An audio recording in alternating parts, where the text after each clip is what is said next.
বহু প্রতীক্ষিত আরজিকর মামলার রায় ঘোষণা। দোষী সাব্যস্ত অভিযুক্ত সিভিক ভলেন্টিয়ার সঞ্জয় রায় নিজেই। এই রায় দায় প্রসঙ্গে কি বললেন নির্যাতিতার পরিবার, শুনবো।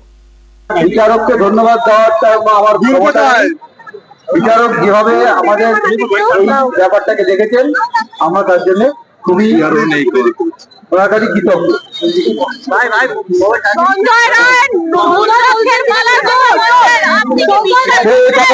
রায় যেদিন সাক্ষী দিয়েছিল, সঞ্জয় রায় সেদিন সাক্ষী নেওয়া হয়েছিল, সেদিনও বলেছিল এবং ভবিষ্যতে যারা যারা আছে তারাও যাতে বেরোয় জজ সেদিকে আলোকপাত করেছেন আমাদের মনে হয়। সঞ্জয় দোষী হলে অন্তত অসন্তুষ্টির ব্যাপার নেই, কারণ আমার মেয়ে কোনো কোটি আর ফিরে আসবে না।